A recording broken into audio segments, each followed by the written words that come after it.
5, 4, 3, 2, 1, 0. All engine running. Liftoff. We have a liftoff.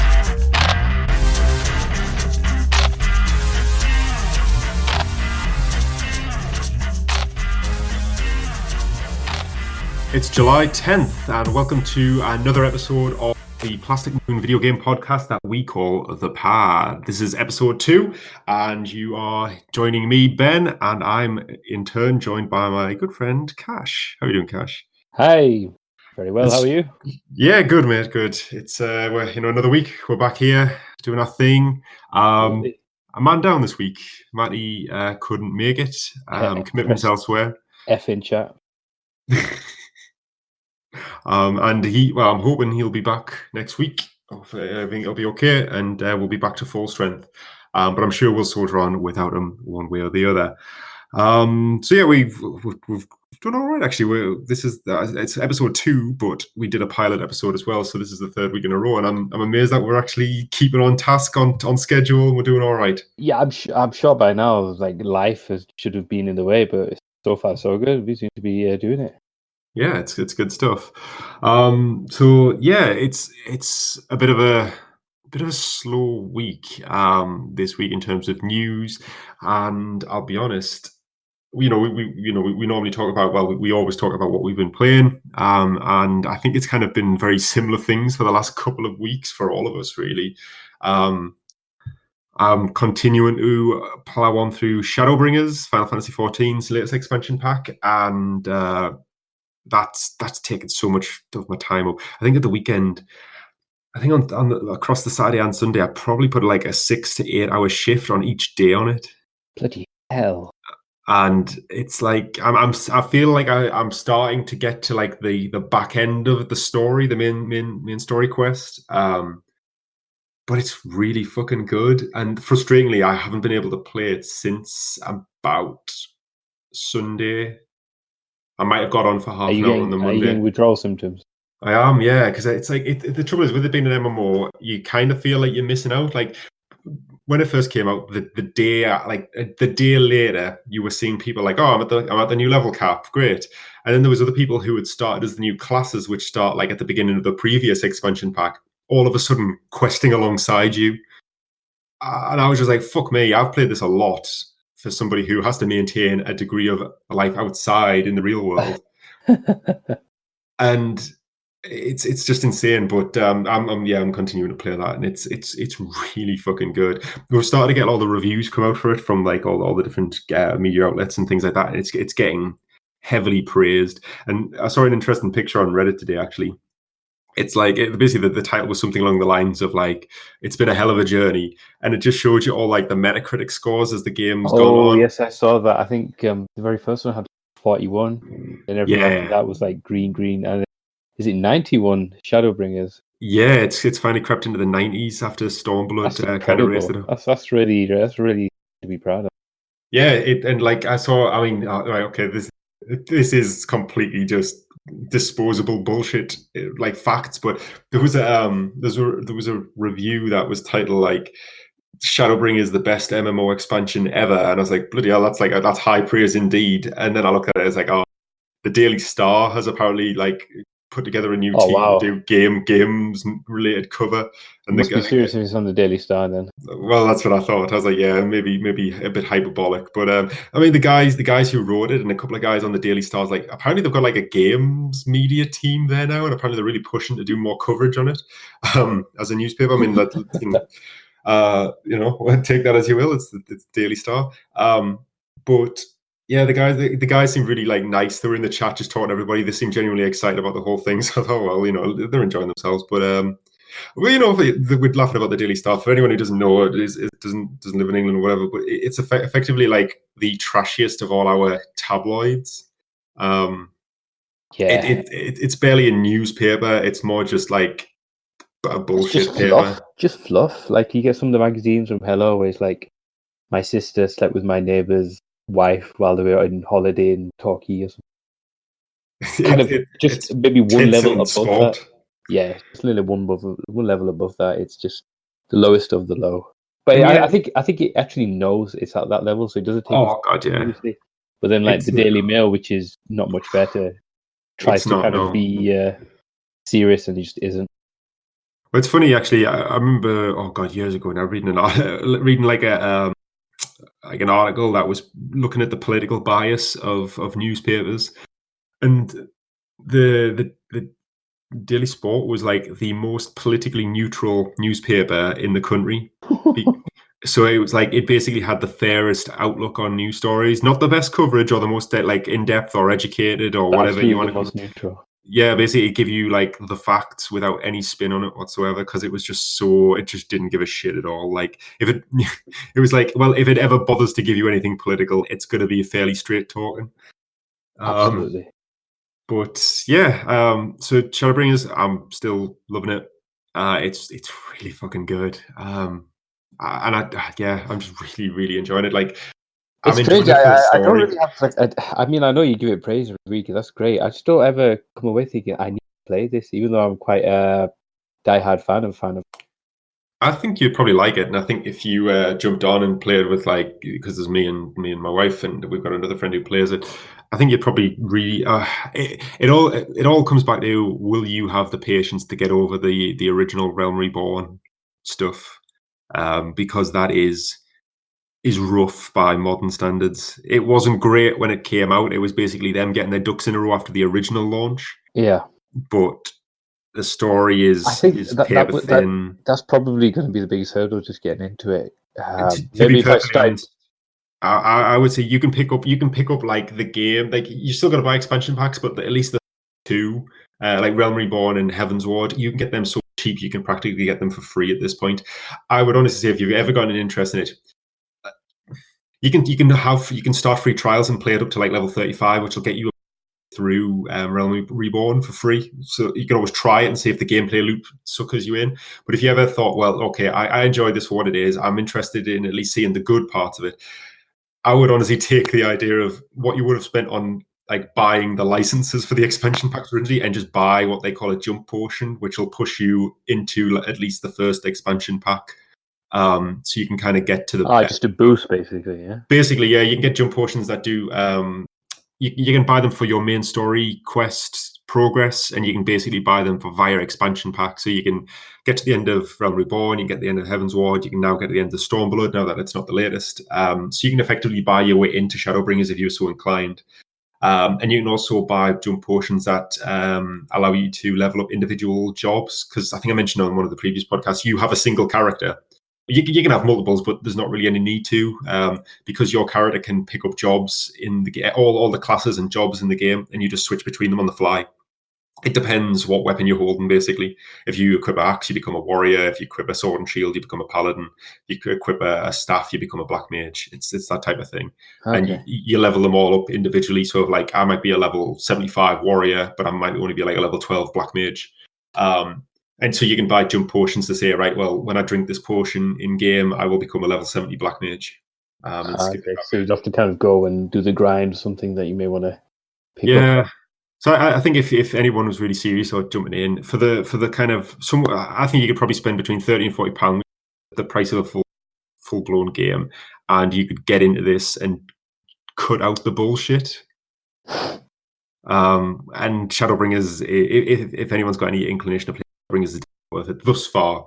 I would caveat that reviews for Stormblood praised its story and everything very highly as well. Not as highly as Shadowbringers, but Stormblood seems to be relatively mediocre. It feels like it's got a kind of meat to it.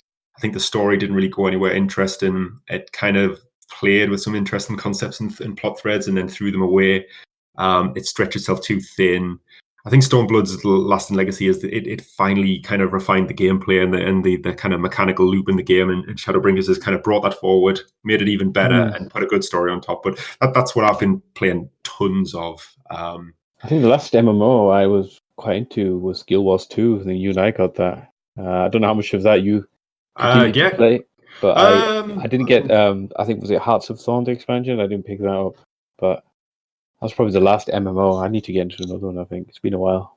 I mean, if you like the kind of open world, like questing and stuff of Guild Wars, there's a degree of that in Final Fantasy. Like you've things called fates, which are effectively the like dynamic of in Guild Wars 2, where like shit's just happening in the world, and you turn up, and all of a sudden you're in an event, and if you take part, you get XP.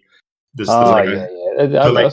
I like that kind of stuff in Guild Wars. Yeah, like world events and kind of local events and things like that. And in Shadowbringers, they've stepped that aspect up. Most fates, they're called fates. It stands for like full action timed event or something, but it's just meant to sound cool. Oh yeah, there's so many fucking acronyms in Final Fantasy. And they're all fucking stupid. So it's when it gets into the Latin, then it gets really ridiculous. Never did Latin at school, but apparently the Japanese love Latin really much.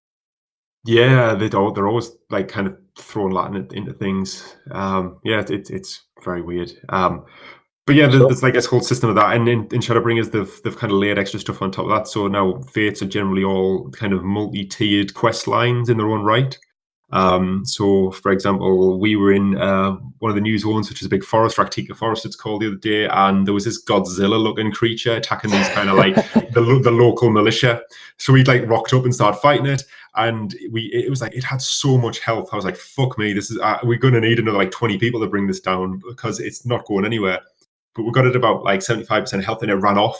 And like the NPCs all mounted up and chased after it, and it was like, "Oh, we've got to hunt it back to its nest, otherwise it'll come back." And if you follow the NPCs, you basically were hunting this monster through the wilderness. And at certain points, it would stop and like fight you again, and eventually you would whittle down its health till the point you got it back to its nest, and you would kill it because it had nowhere else to run. That sounds very Monster Hunter like. You know what? I couldn't tell if the quest line itself was a homage to Godzilla because the monster was a bit Godzilla-y, or whether it was Devil Joe. Because there was even a bit when you got him about halfway down, he started like glowing red, like Devil Joe does. So well, they did do a crossover event. I think that's still going on, isn't it? The Behemoth. Yeah. So in Final Fantasy XIV, they did Rathalos, and it's a permanent fixture in Stormblood now. It's something you can always do. Ah, good. I like that. I like the kind of little crossovers that they do. If you do the hard mode 40 times, you can get a Rathalos mount. Fuck. Yeah. How many times have you done it? How many times have you done it? Sorry, hard mode. Never. I did the normal mode. Because I was like, oh, fuck that. I need to do like the proper content. That's taking up enough of my time, along with like kind of the fluffy extra stuff. So yeah, Shadowbringers is great. Really enjoying that. The only thing I've really touched this week, and we again talked about it last week, is more Dota Unlords. Yeah, how are you getting on with that? I think we both were scratching our heads thinking we found the tutorial and we're still failing. Don't know what's going on here. Better, generally speaking. I jumped into a couple of actual kind of live human versus matches yesterday, and I was kind of placing like third and fourth. So I'm not doing too badly. I mean, considering anytime you do well on a game, single player thing, I'll take you online, and then you just get mopped. I think third and fourth place is pretty respectable. I think the biggest difference is that I can keep up with the pace of the matches. When I first started playing, I was like, "What the fuck is going on?" It like rounds were running away with me before I'd even decided what units I was going to buy. So it's good. I'm enjoying it for what it is. I also like. I think one of the problems that MOBAs had for a long time. I don't know what it's like now. So I've never really got into them seriously, but was always like, if you were losing, it was basically a long, slow bleed to defeat. Like you were affected. You could lose more matches in the first 10 minutes, but they would still take 50 minutes to conclude. Yeah, they were really. That's one of the reasons why I guess I kind of stopped. You're right. You know, kind of early on if you're gonna have a really good match or a bad match, and it would just take the wind out of your sails. Now, that's not to say you could have a comeback, and that did happen, and that's a good feeling. But more often than not, it just wouldn't happen. Well, I mean, one thing I like about Dota Unlords is that you seem to be able to come back quite easily if you think about it and play it clever. There's been times where, like, there's like 3 or 4 people left, and I'm getting hammered, and all of a sudden I make a few tweaks, few changes. I get lucky on some of the shop rolls and get a nice unit, or manage to power up one of my units, and all of a sudden I kind of fighting my way back, getting on top, and it's got a little bit more give and take than I was perhaps expecting from a genre that often is like long, slow defeats in the making. I mean, how I assume you're still playing it or downloading? Yeah, I'm playing. I think when we spoke last, I played a bit more.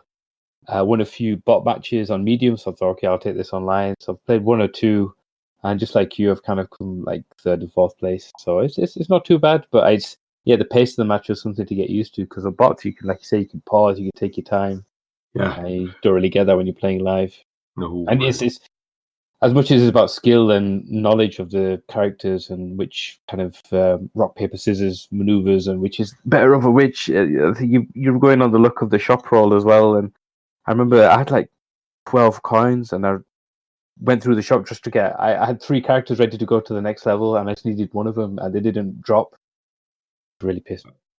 Oh, I've had it where I had like 2 2-star bat riders and like 2 1-star bat riders ready to power up into a level 3. And I couldn't play the bat rider just because he just was not competitive at that stage of the match. He was just contributing nothing. So basically, my bench was just full of these like bat riders ready to go in at level 3, and one wasn't dropping. So there came a point where I just had to make a decision. I think I had to empty my bench just to start powering up some of the better units.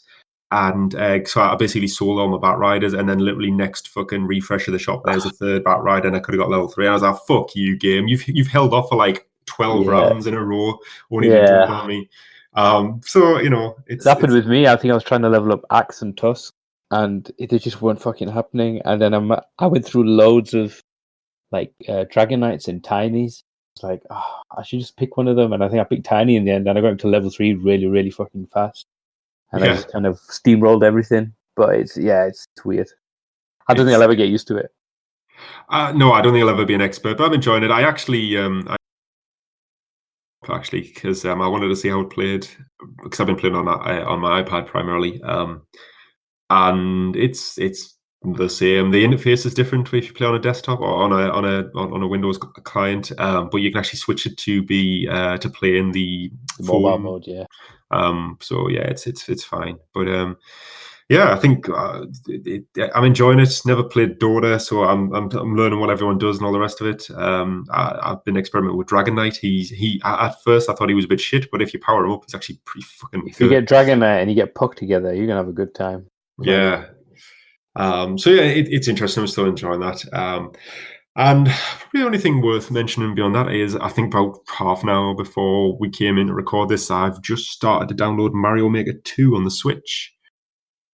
So I'll probably give that a good play over the next week. I'm going to try and get a live stream on the go at some point and just go through some levels. Are you one of those that's quite competitive? You pick out the harder levels and try to run through, or you more the creative side of things? I just want to. I never played the original, so I just want to see what's on offer. Mario is a good ass platformer, so I'm hoping it's just something I can kind of get into and just experiment with, maybe build a few levels.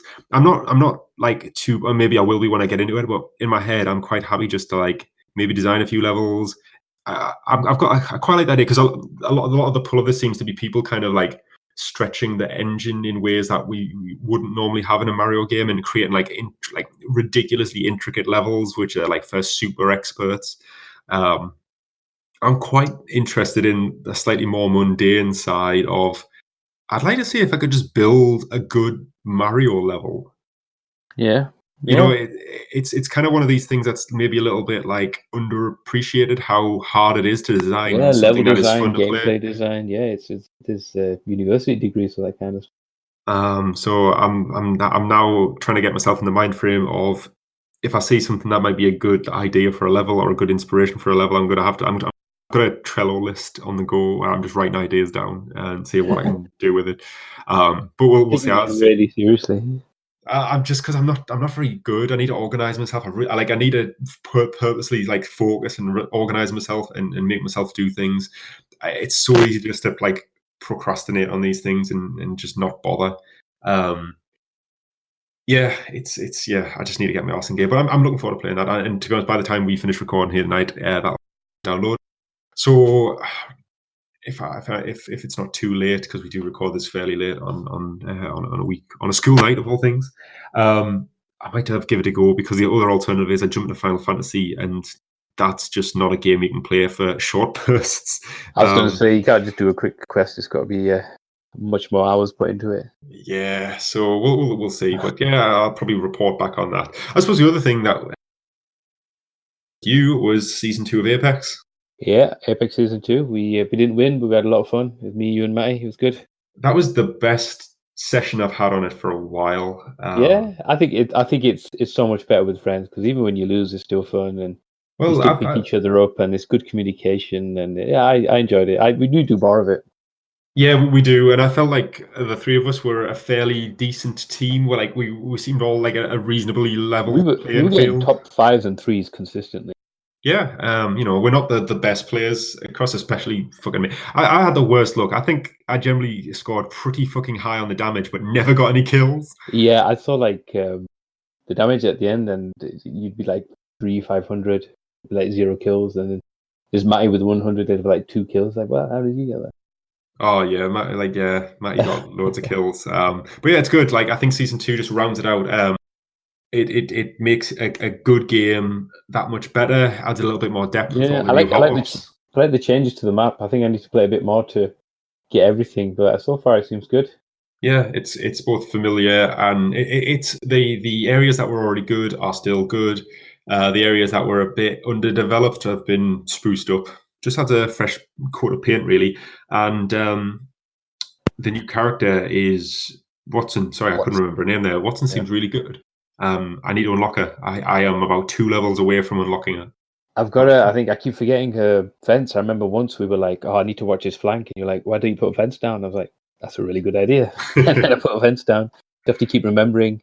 Her ultimate, I think, needs a bit of a buff. It didn't seem too. I suppose it's not going to be overpowered, but it did seem too useful. It seems more not using the heat of battle, but just kind of as a rest in conjunction with Lifeline's L1 ability. Yeah, I thought maybe with it being an ultimate, it might be a bit more powerful, but it seems to be on par with Lifeline's health revive or health boost. Yeah, I'd agree. I think it is, and really, it's not designed. When I first heard what it did, it basically recharges your whole teammate's shields. I thought, my god, that sounds like fucking ridiculous. Overpowered, yeah. You use it right at the end when you're in the last circle. You think, fucking yeah, you're just gonna win, aren't you? And I imagine it probably comes into its own though if you set up like a defensive perimeter and like just have like this kind of central hub that keeps you topped off. Well, I remember, I think it was one match, you were Gibraltar, you had the bubble down, and then I had my shield thing up, and then we were just kind of holding the bubble basically and popping out and taking shots and not worrying about charging shields because we had the shield charging. So yeah, there's ways you can play into it, absolutely. Yeah. So yeah, definitely have to play more. We did actually, I did live stream that, so that went on the channel. I need to put it on the YouTube channel as well. But no, it was generally pretty good. Say we didn't win anything, but it was just it's to take fun. it back. That counts absolutely. It kind of is with a game like that. It's so like I think one of the other things I think why we had a better time is because they've implemented a ranked match, so all the really serious people are now in ranked mode. Which is probably why we placed higher because we were in the kiddie queue for most of the time. Oh yeah, we don't have the 24-hour streamers on our back. Yeah, exactly. So, but that just it felt like a nicer game. It felt more fair. I felt like I was getting more kills and it was better fights. But yeah, I'm enjoying it. So that very much does exhaust what I've been playing this week. How about yourself? So yeah, just to add Apex Legends with you, Season 2, very good, lots of fun. Need to do more of it, so we'll arrange something this week, hopefully. Be playing some more Ghost Recon Wildlands. I stumbled onto the Predator mission. I knew they had a multiplayer edition that was kind of limited. I don't think it's still going on, but I kind of stumbled into it, and it was really good because that's one of my dad's favorite films, and I've taken it to see like the re-release version recently. And I think it's a good film as well. But it had kind of the music, it had the sounds, it had all the clicking of the Predator alien. Cool. It was a lot of fun. So I played that. Be playing a bit more of the story, just having fun. Haven't yet taken it online, but I think next time I go on, I probably will because I'm at that level now where I know what's going on. I know what I'm doing. I think I need to learn a bit more, so I can lean on other people. Is this where you log on and realize nobody's left to play? I know, yeah, everyone's just got kind of completely different meta than I'm playing, and it's like, oh god, to be a noob again, I guess. In addition to that, a very good friend of mine, Amar, if you're listening, thank you very much. He got me a key for the Division 2 on PC. Oh shit, nice. So I've been playing that a little bit. I've only put in maybe a couple of hours. Get prepared to invest many more to get anything out of that game. Yeah, well, I mean, I'm kind of enjoying it, actually. Oh, it's good. We got it on PS4 at launch, and I haven't played it for a while because I think I've just kind of exhausted that game. But I thought it was excellent. I mean, don't get me wrong. I suppose I'm enjoying it more because it's free. But I think it's under the provision that I play with my friend, so he doesn't play too much. So I'm leveling up. I'm getting used to it. I'm getting into the mechanics. From what I played or what little I played of the original Division, it kind of seems to play exactly like that, just with a different kind of palette. It's now Washington instead of New York. Yeah, it's a cool setting. The one thing, my chief complaint about the way I always used to feel about the Division was when I play it, I think it's great. The gunplay feels really nice. Everything about it is well polished. There's so much shit to do. It's a joy to play, particularly with friends. It gets a little rough at times when you're by yourself, just because the game seems very much focused on multiplayer. But I always had friends, so it wasn't a huge issue. And that was, it's generally a good time. However, about 10 minutes after I stopped playing, I stopped thinking about it at all. It just doesn't hook you like that at all. It's a very disposable good time, but it's not like there's pros and cons to that. Like you say, you can switch off, and that's great. You can jump back in and get on it, but like you say, it doesn't hold you. You don't kind of feel the urge, or you feel the pull, if you will. Yeah, and that's both good because it means you can kind of just pick it up as a little bit of a time killer. Somebody with friends when you want. And the downside is that I want it to be better. It's so nearly there, and I don't know what it is that stops it from being there. Like every time I play Destiny and get really into Destiny, every time expansion pack comes out something, I get really into Destiny. I think the world's fantastic. I'll read about the lore, think about it, and just generally look forward to playing Destiny, despite probably having far more complaints about Destiny over the course of its lifespan than I have had with the Division 2. It's when I'm getting on with Destiny, it's far better. But when I'm not getting on with it, it's a far greater low. The Division just kind of sits in the middle. It's generally kind of fine, and that's my biggest complaint about it. Yeah, I understand what you're saying. I think I'm feeling that at the moment. I'm not feeling the urge to play, but I'll definitely play some more, and maybe my opinion will change when I'm playing with my friend. But at the moment, yeah, it's fine. It's okay. I'm enjoying it. So, yeah, that's what I'll be playing this week. One thing that I will say about the Division 2 that's probably might frame the game as a whole. The campaign and the leveling up to level 30 is the cap, I think. Yeah. That is a completely different experience to the end game. The Division 2 was blatantly a game designed around being at level cap and playing in the end game. The campaign was blatantly a afterthought, and how do we get people to the end game? It's not that it's bad, it's just that the end game is almost like a completely different game that is so much better. It's unreal. I was enjoying the Division, but when I hit end game, I was like, holy shit, this is so much better. It still didn't really make me think about it anymore outside of it, but it certainly was a step up. It's weird. Because you'll probably notice basically the game's kind of fairly static in terms of you wander around the open world. Different areas of the city are associated with different gangs. There's a level range between different zones, and you go from one mission to the next and maybe do a few side things. The end game is designed in such a way where everything's at the level cap, so you can go anywhere and do anything. And gangs move around the city dynamically and take territory from each other, and you take territory in turn, and it's this weird 5-way battle. A turf war kind of thing. Yeah. It's just so much more fun and dynamic, and there's so much more stuff going on. It's like a different game. And to be honest, I could have got rid of the leveling process altogether, and would have probably enjoyed it just as much, if not more, just by starting at that end game. Yeah, I can't say I could tell you anything about the story other than I was in New York at the beginning, and they're like, White House needs your help, and then I'm in the White House.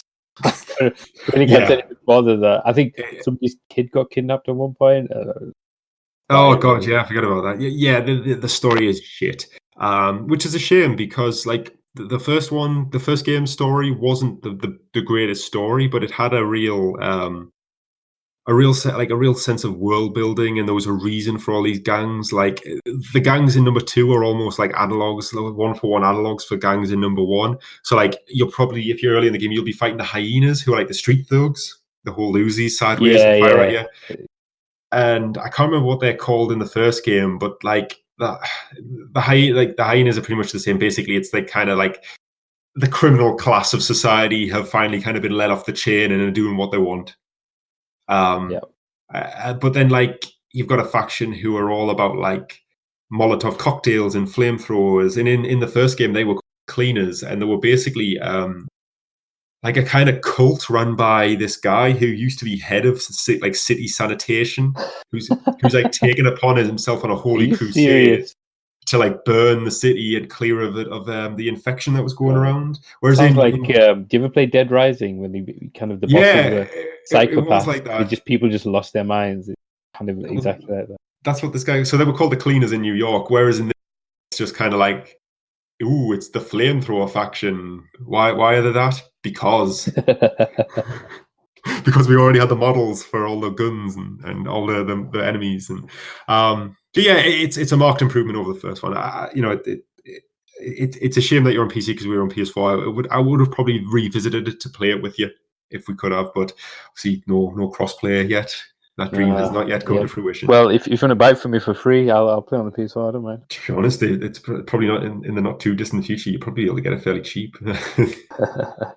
But yeah, it's and their business model for like long-term games as a service seems to be fairly down the line for the most part. Like there is a season pass, but it basically just gets you early access to things. Everybody gets everything eventually. Absolutely, yeah. So it seems pretty good. Yeah, so it's me. Great.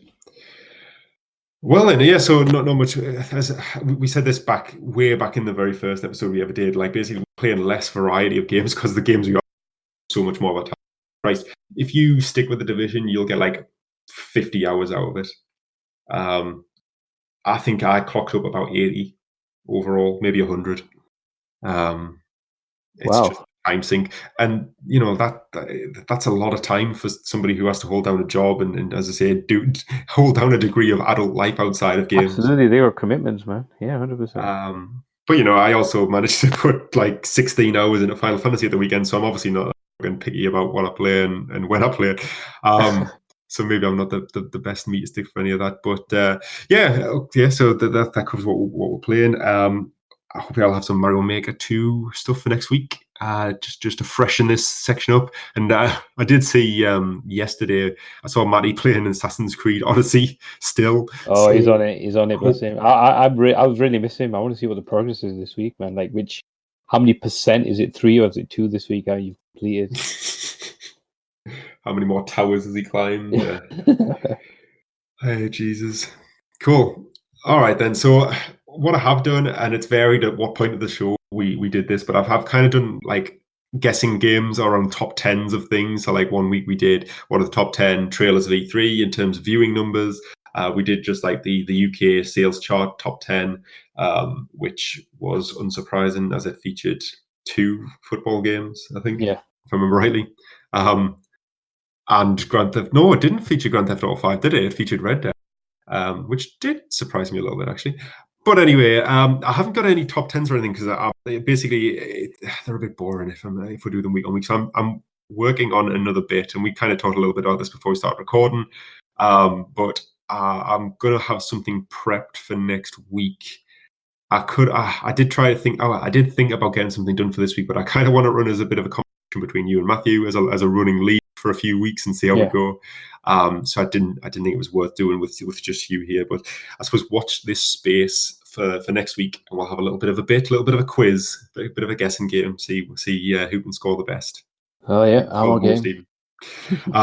Cool. All right, then let's make it on the oh god, I can't speak. Let's make it on to the news section, and it's I don't know if you've noticed, mate, because it passes me by, but it's summertime.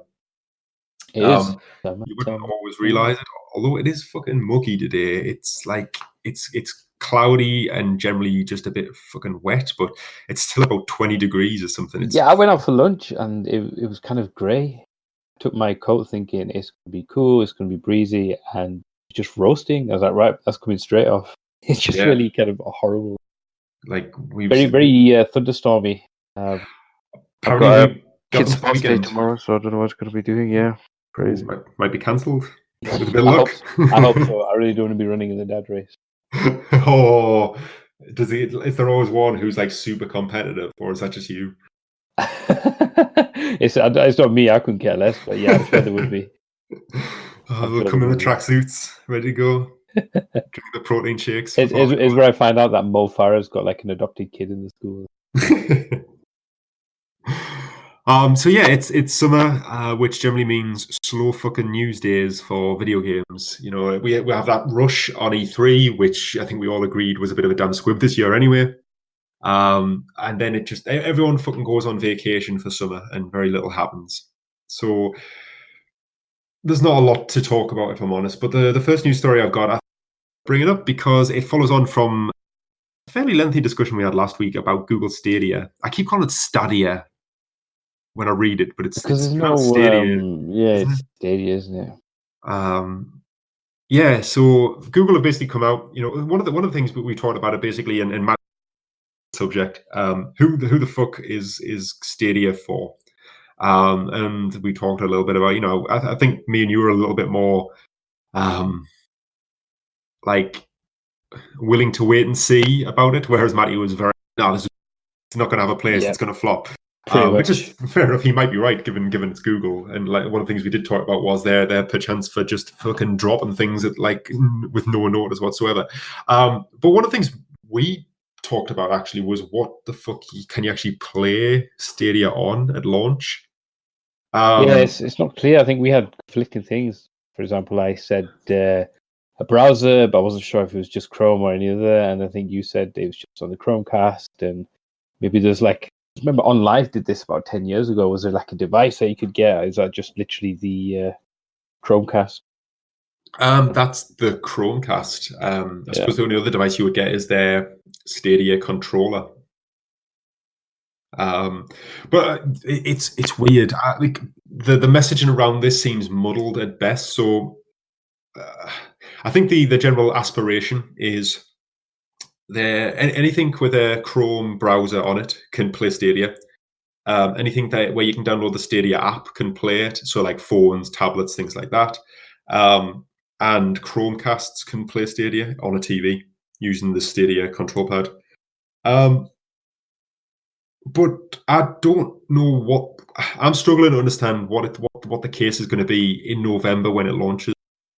To try and help clarify this, Google have come out and basically said, these are the phones we are supporting at launch. And it's shit, if I'm honest. The list is shit. Basically, they've come out and their list is 4 phones long.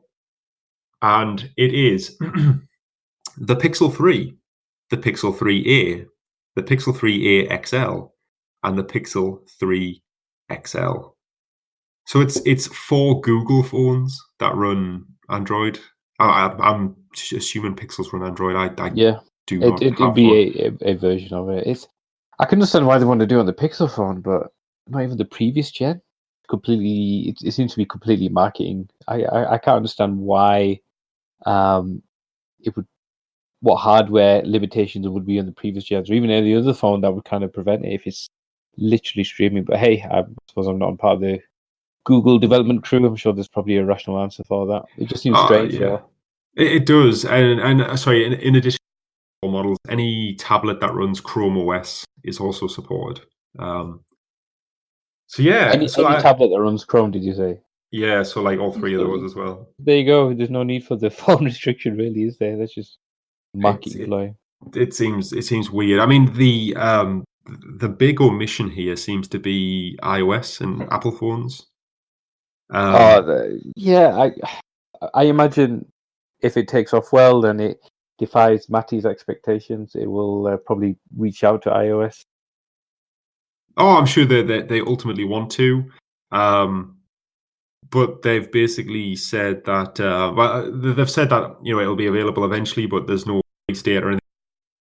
But it just feels like a big miss because I think traditionally the general slant on these things is iOS users are generally more willing to shell out cash for apps and things like that, like digital goods, whereas Android users are normally more willing to take these kind of slightly more cautious, pared down, ad driven versions of apps. Basically, Android users generally are happy to have things that are free but are funded through other mechanisms like ads and stuff like that, restricted functionality, things like that. Whereas iOS users are like, well, fuck, I'm used to paying up the nose for Apple stuff anyway. What's like $3 more for an app that I actually want? And I know because I've got an iPhone and my wife's got an Android. We've often got the same app on both, and often I've had to pay for mine, but it generally looks a lot nicer and works a little bit nicer. That's anecdotal, but that's it. But it just seems weird because like iOS obviously is a different platform. You've got to develop another app for it and all the rest of it. But if Pixels are using Android, why is it such a why is it only restricted to these Pixel phones and not like Samsung's and all the rest? Like I say, it seems more marketing than a limitation of the device or something. I think as long as it can, let's say, run Oreo, then it should be kind of on a Google phone or on an Android phone. There's no need to be kind of restricted. But yeah, got it completely. It's bizarre. I mean, here it says, I just had it a second ago. All right. Basically, iOS 11 or higher is what we're targeting. What we're going for, yeah. Great. But I mean, like this kind of led me down the like, what the fuck is the official line on what you can play Stadia on come November? So I went to Google's official support page, which it comes across confusing, to be honest. So there's 3 categories on what you can play Stadia on. On a TV, you will need a Google account, a Stadia Founders Edition or Stadia Buddy Pass, and a Stadia controller. So you need a Stadia controller to play via a TV. You can't be. I assume that's because there's no way to connect like a PS4 or an Xbox controller to a TV directly. Fair enough. Whereas the Stadia controller connects over IP. I'm assuming it's going to be a wireless controller as well. Yes, yeah, it is. And it looks fine. It looks like a reasonably. But whatever. We've had good controllers for a long time now. So yeah, you need the controller and the Founders Edition or Buddy Pass. You need a Chromecast Ultra and the Stadia app and a reliable internet connection, which is a given. So straight away, what pops out there is you need the controller, which is only available through the Founders Edition in November, I think, which is the £120 version. That also gets you the Chromecast Ultra, but I've got 2 Chromecasts downstairs in my house. Neither of them are Ultras because I don't have 4K TVs in my kitchen or my downstairs room. I'm like that. They're instantly excluded from this, even though one of the options is to stream at 1080p rather than 4K. It strikes me as odd straight away. But the next section is on a computer. Again, you will need a Google account, a Stadia's Found Edition or Stadia Buddy Pass, a computer with a recent version of Chrome browser, the Stadia app, a reliable internet connection, a Stadia controller, a mouse, keyboard, PlayStation DualShock 4 or Xbox One, like something that plays games basically on a modern standard. So yeah, it sounds like basically if you've got a computer, go in through Chrome, the browser, connect up any controller that's compatible with Windows and or a computer of some kind and crack on. So that seems like the easiest to just like get on with. Yeah, straightforward. But again, I don't understand why you need the Founders Edition or a Buddy Pass, because can you not just subscribe? or buy a game a la carte and play it. Well, you'd think so. You'd hope so. You kind of just have that ability. I could see why a subscription model's in as well, because it's easy to take money off people every month. They kind of forget about it, rather than kind of having the 1 or 2 games and stuff. Yeah, it's just weird. And on a phone, basically, if you got a Pixel 3a family phone, you can play it. Download the Stadia app. And again, you can connect any type of controller up to that: PS4, Xbox One, Stadia, anything. But again, it says on a phone you need the Founders Edition or Buddy Pass.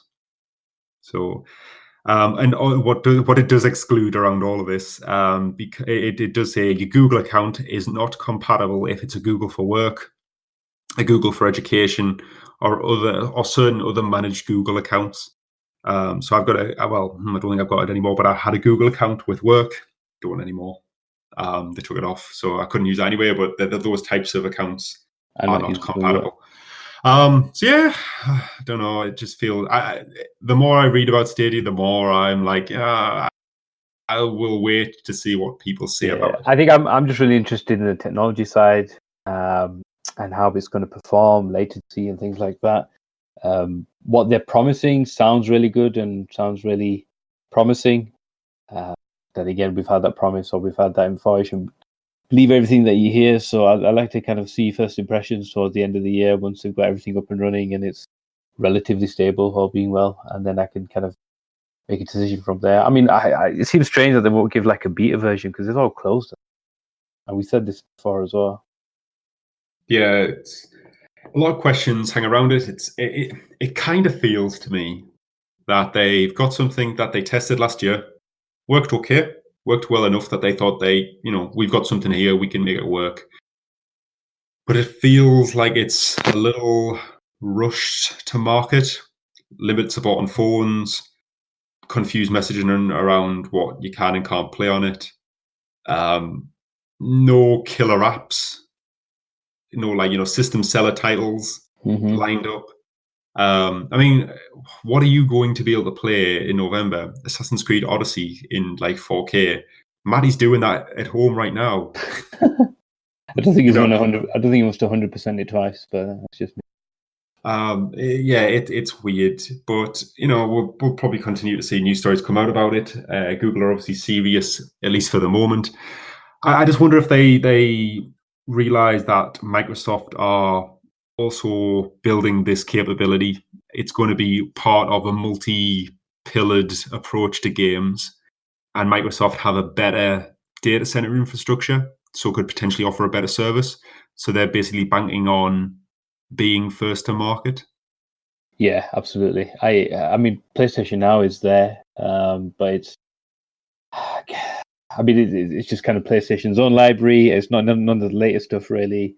I haven't really given much of a focus. I still think, and even with Microsoft announcing next generation, there's going to be a lot more kind of Xbox cloud performance and cloud gaming. It's going to be a big thing next gen. Well, Sony signed up a strategic memorandum of understanding with Microsoft to use their Azure cloud to do cloud shit. There's a good chance PlayStation Now will be running on the same servers cloud in the future. Yeah, it makes sense. But I mean, even on the PlayStation Now front, that was originally it was Gaikai originally, wasn't it? And Gaikai and yep. Now that was originally just streaming only, and it didn't really take off. And I don't think Sony pushed it very well either. They've got a horrible habit of releasing side projects and never really giving them the nurturing they need. PlayStation Vita, too soon. Too soon. Yeah, he died too young. But on PlayStation Now, you can, for a while now, you've been able to download games directly and play them rather than just stream them. So even they, who effectively blazed the trail this generation with PlayStation Now, it never took off. Infrastructure's not there, maybe the technology's not there. Let's offer this alternative approach. And that's something Xbox are really doubling down on. Google are really like going to town with this streaming only approach, but it's an ongoing and evolving situation.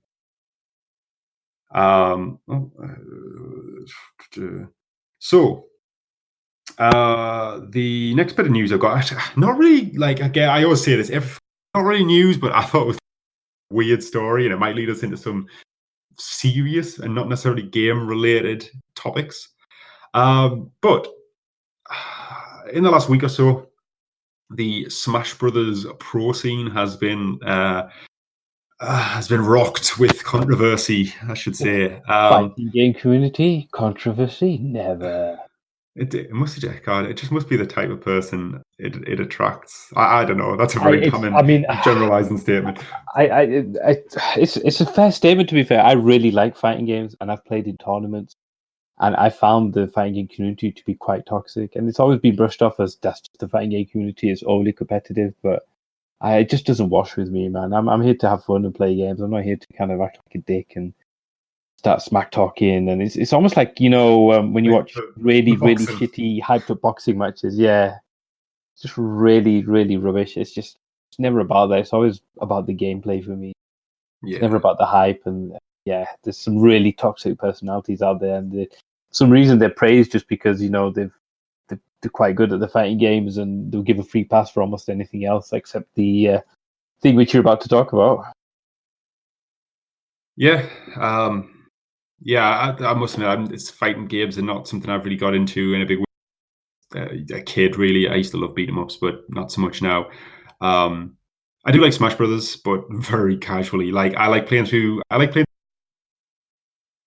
By the time I've done that, I'm normally sick of them, and just like playing with my friends when they come over. I think we've played a bit of Smash when you were over once, like earlier this year. Yes, Smash Ultimate, yeah. Even my wife was playing it, and yeah, she very rarely plays games, so it's good. Everyone get involved. Absolutely. Well, perhaps these people have been a little bit too inclusive themselves in the Smash Brothers Ultimate scene. So yeah, weird story. I'll probably just read from the story rather than trying to get people's names wrong and things like that. But basically, one of the best players in the Ultimate Smash Brothers Ultimate scene is a guy called Elliot. I'm going to butcher this name. Elliot Carroza Oyares. God damn. It's a double barrel name of two names I can't pronounce or don't know how to pronounce. So basically, this guy Elliot, he is a 28-year-old, one of the top players in the Ultimate scene. Recently, there have been a while ago there were allegations that he'd had a relationship with a 16-year-old who also was part of the Smash Brothers scene. And recently they were apparently confirmed. And it's kicked off this kind of shitstorm of like the community calling for his permanent dismissal and ban. He's kind of he's retired and stepped down from the scene anyway. It's just a mess, man. It just feels weird. So the article basically says, as best as anyone can tell, none of this involves any actions taken by the top Smash players while playing matches. So basically, this whole controversy's got nothing to do with Smash Brothers in itself. It's all about these like the lives outside of the game. Extracurricular activities these people have been getting into. But basically, instead, it centers on the controversial and until recently unconfirmed relationship between the 28-year-old and the 16-year-old. Basically, discussions about these two people emerged in March when there was a guy called Tamin Omari, who was apparently a third Smash player. He went on Twitter and claimed that Elliot had once been in a relationship with a guy called Zach Lorth, who is a young Bayonetta main, who apparently is a well-known person due to his high skill level and outlandish personality. Basically, this Omari issued allegations on Twitter, basically to say that they had been in a relationship. And he then deleted his Twitter. But it was by the time he did that, it was already on Reddit and screenshotted and all the rest of it. So basically, he's accused. He's basically come out and said a 28-year-old is having a relationship with a 16-year-old, and then kind of backtracked. This kind of died down. This was in March. It died down, and then the younger member of the supposed couple came out on June 29th. And he posted a picture from CEO, which is a fighting game tournament, I believe, in Florida, or a fighting game. It's kind of like Evo, but slightly smaller scale. He posted a picture from his room at the event with just a handwritten note. Basically said that Tamin, who leaked it, was telling the truth. and then he shut his Twitter down altogether. So basically, it just seems like a 28-year-old has been in a relationship with a 16-year-old. Whether that ever be him physically is unclear, or anything like that. But it's basically caused a whole shitstorm in the Ultimate scene. And again, this isn't. I suppose, I mean, you could probably just take Smash out of it and put it in almost any other celebrity culture, and it probably have a similar response. It's all kind of part of finding out something about someone that you maybe admire or even look up to, and then you realize that they're just not that nice of a person, and then everything just comes loose, and you get the internet with the full force coming down on you, and yeah, it's weird. It's weird. So basically, where's it? The guy who's 16, where he lives, the age of consent is 16, so technically he's covered. Where the 28-year-old lives, it's I think it's 17 or 18, so technically he's not covered. And again, there's nothing to confirm that there was anything physical about this or anything like that. It's just, I think the reason why this piqued my interest is really just because you're right. Take Smash away, take the video game aspect away. At what point does it feel like does it not seem to you, and this is a very leading statement, I realize, but does it not seem to you that a 28-year-old entering into any kind of like romantic relationship with a 16-year-old is inappropriate? It does on the face of it. I mean, we were saying before we started the cast, both in our early 30s, and you still feel young at heart. You still feel, I could talk to 21-year-olds, 22-year-olds. You do, and then you realize now we're kind of worlds apart, completely different. So it just seems strange to kind of you and me that someone with that big of an age difference would kind of even appeal to us. Counter to that is they obviously had a love of the same game, and that kind of how things develop. And I mean, I suppose there's an allure of kind of forbidden apple. We shouldn't really be doing this, and that makes it a bit more exciting. And it's just generally sucky all around. Yeah, it just feels creepy to me. I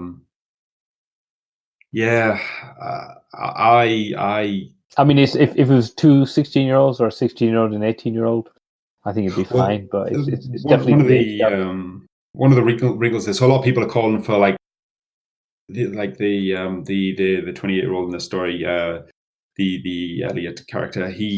People are calling for his batting and things like that, but there's other people almost defending it, saying, well, they're covered by Romeo and Juliet laws and things like that, which are, basically when you're both underage, and I'm probably butchering what Romeo and Juliet laws are here, but from memory, they are where you're both underage, and eventually if you age up into age of consent, then you're covered. It's not going to be held against you just because one day you turn legal and the other one isn't. Yeah, I can understand. But that doesn't apply in the situation. No. One guy was 27 at the youngest upon when this relationship started. There's laws do not come into it. It's just weird. I feel like somebody who's nearing 30 quite easily manipulate somebody who's in their mid-teens. They're almost half your age. Absolutely. It's weird, but maybe like you were saying, maybe it's just like the fighting game scene just attracts toxic people, and maybe Smash Brothers is an even worse subset of that. You wouldn't expect it, but who the fuck knows? I don't think this is the first time it's happened in Smash either. Let me have a look. So there was a melee compare. Vikram Singh, he was banned from several tournaments after it came to light he'd been charged with sexual interference of a 16-year-old community member. My God. So this is that charge just sounds grim. Sexual interference. What does that mean? Yeah, no. It's like it's almost like it reveals nothing and too much detail simultaneously. Yeah. I don't think I want to go into that anymore. No. Yeah, it's fucked up. I just thought it was an interesting story, and I just thought it raises the kind of moral quandaries that go beyond games. At what point is this just wholly inappropriate? Yeah, even those neckbeard gamers have to worry about morals and legalities and things. We're not exempt just because it's in the gaming world. Yeah, I mean, yeah, it's fucking weird, man. I don't know. I'm definitely probably shouldn't bring these things up on this podcast because I'm definitely not qualified to try to invoke Romeo and Juliet laws, and I can barely remember what they are. So food for thought, though. I just thought it was something that worth mentioning. Probably on a lighter note, I don't know about you. Did you ever play Cuphead? No, because I wanted to get it on PS4, but I know it's coming on Switch now. It's it's on PC as well, but I've never really thought to buy it on PC. To be fair, but I got it on Switch when it came out. A few months ago now, and it's fucking great. Although it is hard as balls, it's so frustrating. It's a real fucking nightmare of a game, but it's great. Like it's one of the most lovingly crafted games I've ever seen. Yeah, I really love the art style, and everything's kind of done hand drawn by the looks of it, and it's all kind of a hallmark to the 1930s era of cartoons and animation. It's beautiful. It is really good. It looks. I've seen loads of gameplay videos. I really do. The music, appreciate it for what it is just unreal. So obviously we aren't the only ones who Cuphead looks like it. Netflix have snapped up the license and are creating an original TV show, the Cuphead Show. I really hope it stays to the source material and it's like watching Tom and Jerry again. Well, he is the thing. So it's going to be called the Cuphead Show. Netflix are making it. It's going to chronicle the adventures of Cuphead and his good friend Mugman on their adventures on Inkwell Island, expanding the bizarre 1930s animation wonderland that was in the game. And Netflix are funding it. It's been animated in-house by Netflix, but it's being produced by Netflix and a company called King Features Syndicate. And they are the current license holders for Popeye and Betty Boop, which are a big staple of that kind of animation in that era. Absolutely. So it seems like a decent pairing. And the guys who created the game are fully on board with it, and they've already come out and said, look, it's not going to be a kids cartoon, because the game's not really. It's quite adult in its themes and things like that. And apparently this is going to follow the same vibe that the game follows. I don't know. I can only imagine that Cuphead and Mugman are going to talk, and it's going to be a little bit more like, I don't know. I'm assuming there's no speech or voice from them in the game, so I wonder how they're going to get around that. Because you have to get it right, otherwise the whole show's just way off. Yeah, I think the safest way to do it would be, like you say, almost make it a Tom and Jerry style thing. Because little and no talking, yeah. Well, like Cuphead and Mugman do not speak in the game, as far as I'm aware. They are. No, they do. Oh. There's no speaking in the game. It's all text boxes, and I was going to say Cuphead and Mugman speak, but I'm pretty sure they do in cutscenes. But it's all handwritten. Other characters speak to you in the game. Like you got, is it Grandpa Kettle, who's like your guardian? Grandpa Kettle, yeah. I think it's Grandpa Kettle. It's an Elder Kettle, I think he's called. So yeah, they do actually speak. Because like the whole point is Cuphead's like a bit of a dick, and Mugman's his like slightly more sensible but slightly more timid sidekick. So many tropes there. Yeah, oh god, yeah. I kind of hope it's like 5-10 minute shorts that are in the style of Tom and Jerry, though. That would be fucking superb. Pretty sweet.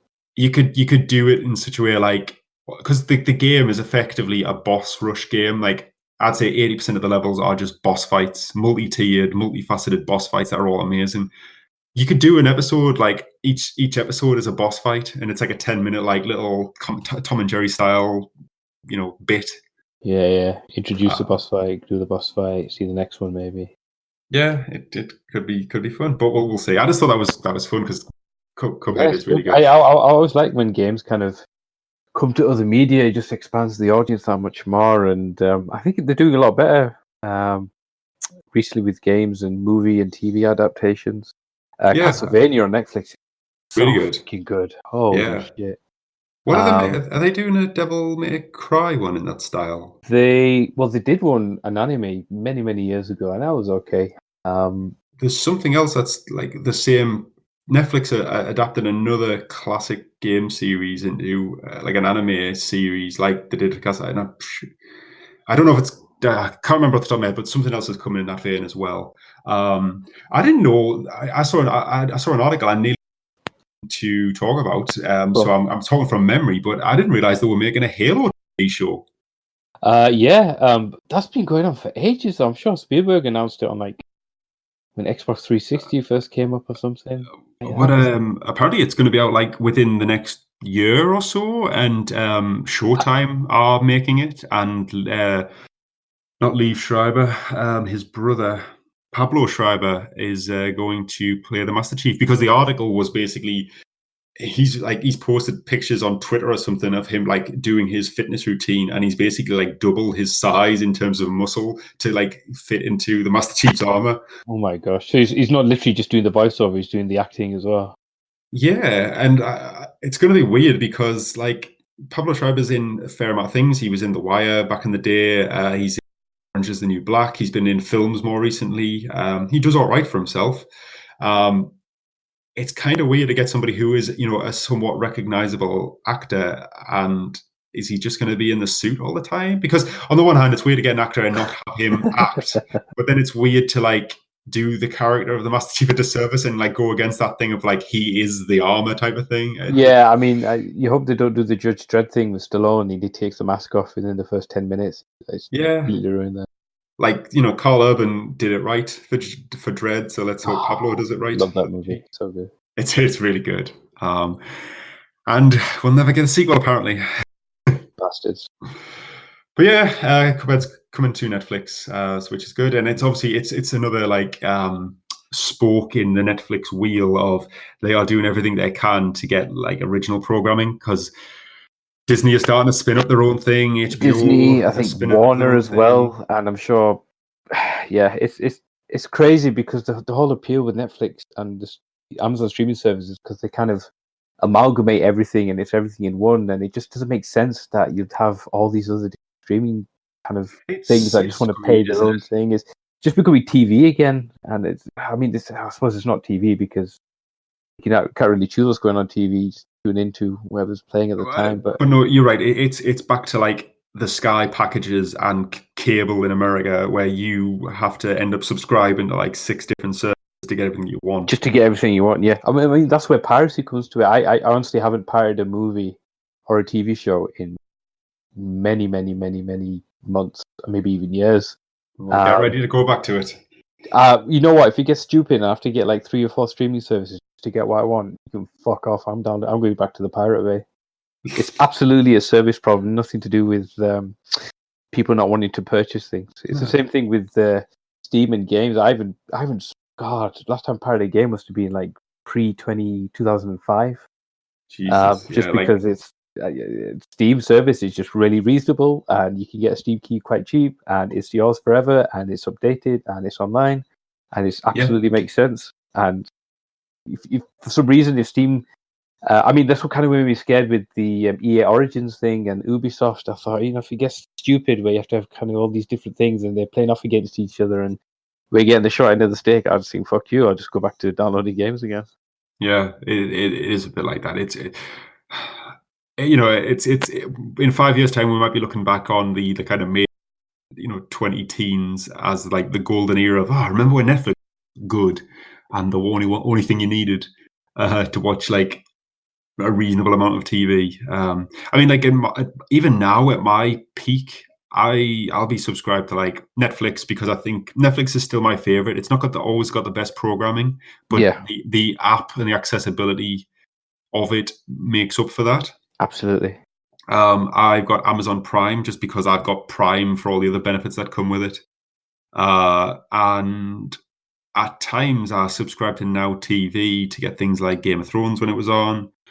But I need to cancel that now because Game of Thrones is finished, and but you've regretted that payment. Yep. I was going to say I don't think we spoke about it. I think the less said the better. Yeah, that generally seems to be the opinion of most people I've spoke to. Yeah. that could be a podcast in itself. I tell you how I was thinking about this. I didn't like the last series of Game of Thrones. Not because it was horrible, just because it was horribly disappointing. Like if you take it in isolation, it was still a pretty spectacular, big budget, fairly well made show. But fuck me, the best part of a decade's worth of hype. Yeah, it's the journey. It's the journey, isn't it? And it's just been. It's so much is riding on this. It feels like the framework of what George R.R. Martin probably intended is there, but it lacks any subtlety or depth, and was rushed through so fucking quickly that it just fell flat. Christ. I wasn't too bothered with how we got there. Sorry, with where we ended up is how we got there that had the problem. Yeah.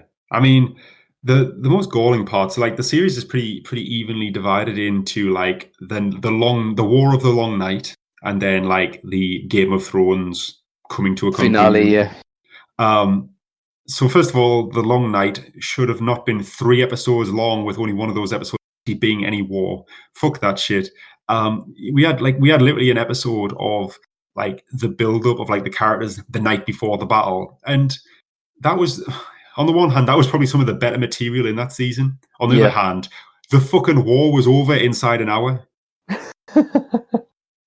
Yeah, if you are literally cutting. I mean, to be fair, they've been building up since the first episode, like with the introduction. But that's what I mean. Like, there should have been more to it. Like this fucking supernatural threat. The whole point of it was that it didn't matter about the Game of Thrones because this was all bullshit. This was the biggest threat. This was the biggest threat. Yeah, I actually thought that it probably wasn't over because it just seemed to finish very quickly, and I thought just got to come back. And then the last episode I was like, nope, completely wrong. I was hearing all sorts of rumors, like they're building this big battle up at Winterfell. What's going to happen is, and then all of a sudden they realize, where's the Night King? And it turns out actually all been a ruse. He just bottled them up with like a portion of his army, and he's gone south down to King's Landing, where like the population really is. And no, we'll just fuck around in the dark for an hour. But never mind. It could be a podcast in itself. But nobody that I've spoken to has spoken favorably of it. The most favorable thing that anyone said to me about season 8 of Game of Thrones was, you're thinking about it too much.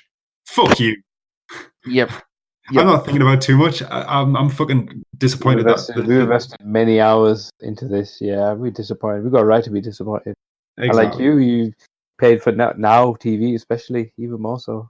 Yeah, and now I definitely need to cancel it. I'm going to cancel it right after this because I'm in the mood. Yeah, so final news story of, and bit of like, it's been rumored for a long time. Finally, nice to see it's announced. Strange time to announce it so close, just after E3, like what, a month later, 3 weeks later. Nintendo have finally come out and confirmed that the Nintendo Switch Lite exists. Not only does it exist, but it's coming out on the 20th of September. It's going to be $200, which is $100 less than the original Switch. And the difference between this is that it's got a slightly smaller screen, although it still is a 720p screen. It is not dockable, and there is no video out at all, so it is handheld only. It has a proper D-pad because the Joy-Cons are not detachable. They are built into the body of the Switch. Okay. No Labo functionality compatibility, so their paper Labo system is out the window. No rumble, no HD rumble, none of that good stuff. But because smaller screen, probably bigger form factor to fit a battery in because of the built-in Joy-Cons, it's probably going to have between 20 and 30% better battery life. So effectively, the Switch Lite, the Switch that doesn't. It's just handheld. I'm assuming it's just like when you take your Switch off the dock and you're just carrying it around with the Joy-Cons on the side. That's pretty much that version. Yeah. So basically, this It doesn't do anything for me. I've had a Switch since launch. The whole thing that makes the Switch worthwhile for me is the dock, undock, take it on the go, play console quality games at home when you want on the big screen, and all the rest of it. That's what makes it a great platform for me personally. This is just the handheld version of that, slightly cheaper. Being slightly cheaper doesn't help me. I've already shelled out for all the and bought extra Joy-Cons and a Pro controller and all that. But what I can see this being good for is kids. It's cheaper, probably a little bit more robust because your Joy-Cons can't snap off. I mean, those rails are a little, I can see a kid snapping on it. Joy-Cons are not cheap. They're still about £65 RRP. You might get lucky, get one for about 50 quid on sale. It struck me as well because I remember last, I guess it was a 3DS, and I think every kid in my family, because they were all like in the mid-teens and early teens, virtually had one. And I thought for this gen, if it's a Nintendo Switch, I can't see the parents shelling out for a whole Nintendo Switch and then letting them take it out on the road like that. It seems very unusual. But a slim version or a light version seems to make sense. So it's good. It's good. It kind of appeals to that market as well, just solely the handheld market, which Nintendo's always had a good footing with. Oh yeah, I mean this is going to be for kids worldwide who need something a little bit more robust. Parents can give them something a little bit cheaper and all the rest of it. And the Japanese who just love handheld things because they don't spend a lot of time at home. So yeah, I mean, you don't have a Switch. Nope, I don't. Does this make you want to buy one? If I was going to get one, I'd probably get the full version. I wouldn't get the portable. That's me though, because I still like to have the docking capability with the TV. Completely. To me, that's what got me excited about it in the first place. If the Nintendo Switch was kind of TV only, and this was like a mobile version only, then I'd say yeah, probably, because it makes sense to have a mobile version. Completely. I'd be selling out for it. But I like you say, I'm sure there would be a market for kind of people not wanting to shell out for the full thing and to be more into the mobile aspect of it. So. And we've known this has existed for a long time. I mean, it's the worst kept secret in E3. I mean, not maybe into next year at this point, into 2020, but there are also rumors of like a Switch Plus, like a bigger, beefier version of the Switch. Like a Switch Pro, maybe. Yeah, which, to be honest, I don't know if that. I don't even know if that would get me excited because it's not like anything on this. You're always going to be getting the lesser Switch. The good thing about it is it's portable, and the Switch is about it's about as big as you can get and still have it be called portable. So if there's a bigger, beefier version that's not as portable, I don't think you're still only going to be playing like lesser versions of the games. I think I'd rather just get them on PC or PS4 and play them at home if that was such a concern. So it's weird, but it's definitely the same games, isn't it? It's not you're going to get like a light version of the game.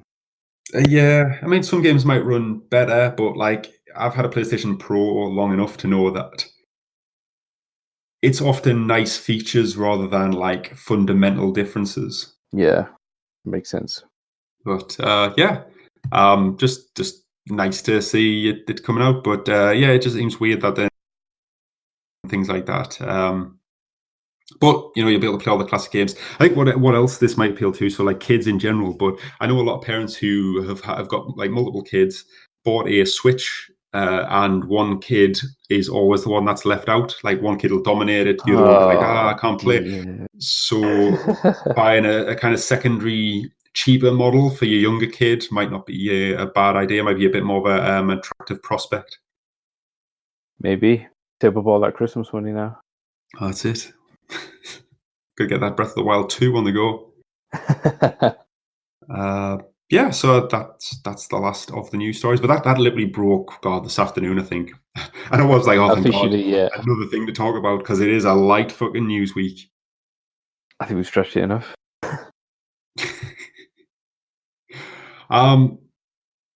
So yeah, you got anything you wanted to talk about before we wrap it up for tonight? It was a little kind of bit of nostalgia for me. I was reading on Eurogamer. It was kind of a throwback piece to the well-known device known as the Barcode Battler, If you've heard of it, or if you've ever had one, it was a kind of a Sega Game Gear looking device that had an LCD display that would scan barcodes, and you'd have a pack of cards that would have barcodes on them. But the appeal was you could cut barcodes off from packages, so like say drinks cartons or crisp packets, and then you could scan them into the game, and they could be additional characters or additional power-ups. And then you could trade them with your friends, or you could fight against your friends and stuff. And there's a big hype, there's a big marketing campaign around it. And the TV, I remember the advert for the TV, like a big robotic guy kind of coming out the screen, and he looked really impressive and cool. And then you get the device, and it's just like numbers. It was there's no kind of GUI to it at all other than numbers, and you had kind of a book to interpret what the numbers mean. And I remember playing it quite fondly, to be fair, because the guidebook had like concept art for all the characters, and the characters have their own unique codes. So when the unique code came up on the barcode, you'd say, "Oh, I'm fighting this character. He's got these stats, and this is what he looks like." So it was a good little throwback to kind of how it was, and the article went into like the history of it and the marketing around it and the reception, and it wasn't really warmly received, but it was a nice little kind of blast to the past. I haven't thought about it. I think I've still got it at my dad's house somewhere. It's like more than 20 years ago now. But yeah, I'm surprised they haven't done this like on a mobile game or something since, and give it like a proper ARG on QR codes. Yeah, I'd be surprised if there's something very kind of similar to it or kind of inspired by it out there. But yeah, it was nice just to kind of see things that just weren't kind of run of the mill games back in the day. So it's nothing on the Sega Mega Drive or the Genesis or the SNES. It was something kind of outside that and had its own little appeal. Did it just like warm your heart that somebody else remembered it? Yeah, I was like, I'm sure I'm not the only one. I think there was maybe one other person at school and a cousin that I knew had it. But all the kind of forum posts were kind of saying, "Oh yeah, I remember this. I did this, and we took it to school. We had a good time." So it was good to kind of see a little forgotten piece of history or a forgotten community that I never knew I was part of out there. This is way before the internet, so you had no idea who that was. Oh god, remember that time when you had to remember things? Can you imagine explaining just look things up to the kids now? Oh, before the internet, we had to go out and play. We had to play on our bikes and play football. Yeah, where did you learn your Fortnite dances? Exactly. School discos, the boys on one side. Oh god. Oh yeah, the good old days. You can tell we're getting old now. Reminiscent. Yeah, so I'm out of things. It's a little bit of a shorter show. Not exactly a short show. We never do them. I'm assuming that was the last thing you want to talk about. Yeah, that's it. Trip down memory lane. Absolutely, that's it. Great. All right, then we'll call it a day of there. Thanks for listening, guys. Remember, on plasticmoon.net. We're also on Twitter at plasticmoon4, and you can subscribe to our YouTube channel. Just search for us at Plastic Moon, and get on Twitch. And we did our Apex live stream last week. We'll try and do another one this week. We'll see when everyone's available and get on. So yeah, hit us up if you've got anything you want to tell us. Get in touch on Twitter, or send an email into THEPAD at plasticmoon.net, and we will answer any emails or anything like that you send to us. So until next time, thanks for listening. Goodbye.